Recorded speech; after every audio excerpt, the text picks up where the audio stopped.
Okay, folks, this will be an interesting one. Yeah, that phone call I had in the last demo, the first demo of the day, was the copier company asking for a meter read, which is a routine thing to do with my service agreement. Fortunately, that service agreement is still in play, even though this photocopier has exceeded its 5-year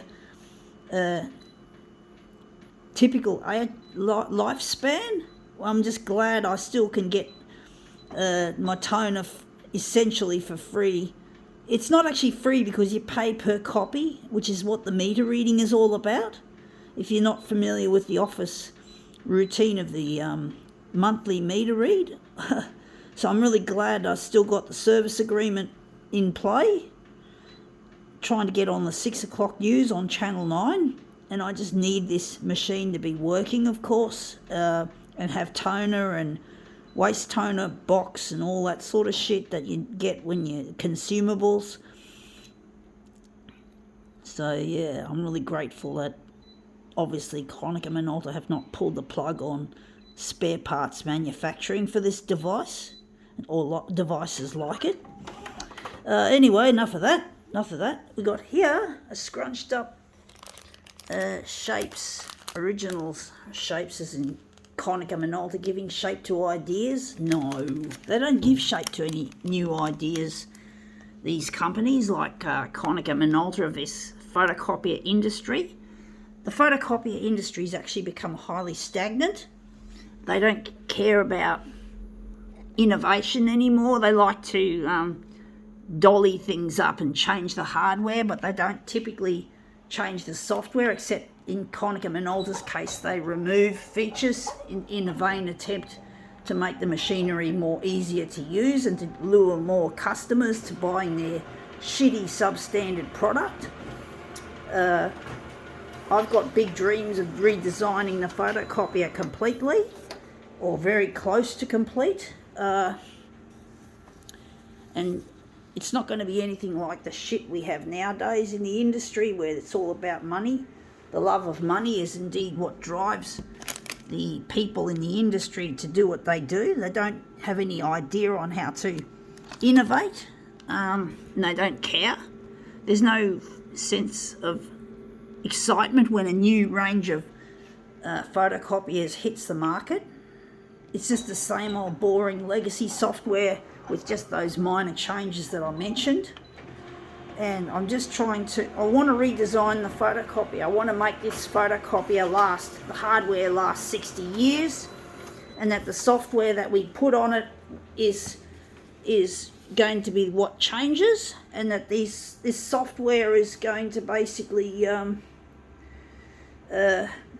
should I put it, is going to be, now I'm getting stuck, I'm getting tongue-tied, sorry folks, I'm only human, but basically the software is what's going to change. There's going to be like an app-like way of buying software, so instead of paying for what's on the machine, this new equipment is going to be fully customizable, so you can buy programs to use that you want, not what you need and want, not what the company puts in as a factory preset.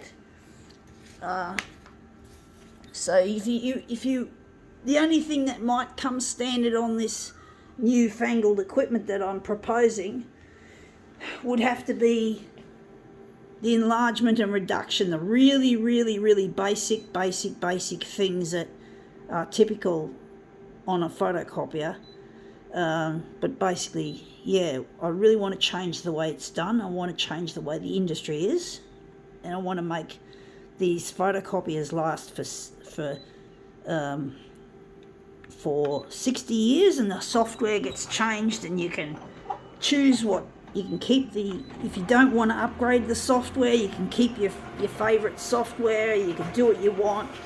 It's not going to be all about one size fits all and all that sort of shit that the industry currently puts onto its customers. The customer must come first, and we're going to utilise artificial intelligence as well, a very a very powerful one, as it is. Artificial intelligence is making leaps and bounds, even in this industry, in this world where money is God.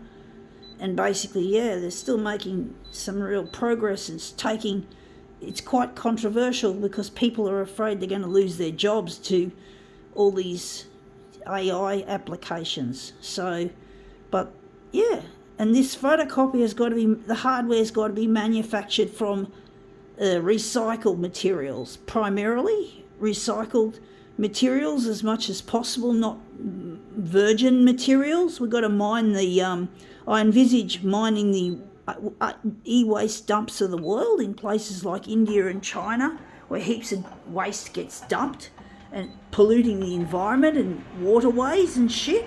We've got to clean it up. And we've got to give most of our earnings, our profits, away to good causes to do with the environment and humanity, whether it be on Australian shores or whether it be offshore.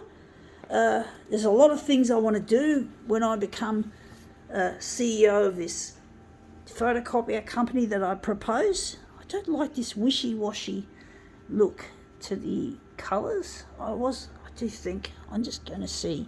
But basically, yeah, I just want to make it different, redesign the whole fucking lot, to be honest, folks. And that's come up looking nice, but I think I can see another switcheroo. I see a switcheroo happening, but basically, yeah, I really want to make the world a better place through my work as a CEO of a future photocopier company. And yeah, we just got to be passionate about what we do, folks, because that's how we get motivated to not just work for money. We work because we love our job and because we want to make a difference, therefore. We don't do it because people like Shah Yamana of Konica Minolta fame, he's the CEO of that company. Well, we don't want to be like him and be so fucking wasteful and make the machinery, the hardware, last usually only 5 years before the spare parts run out. So yeah, and that's come up looking good, and hopefully we'll, unlike what Konica Minolta says, we are really going to give shape to ideas. Gotta go.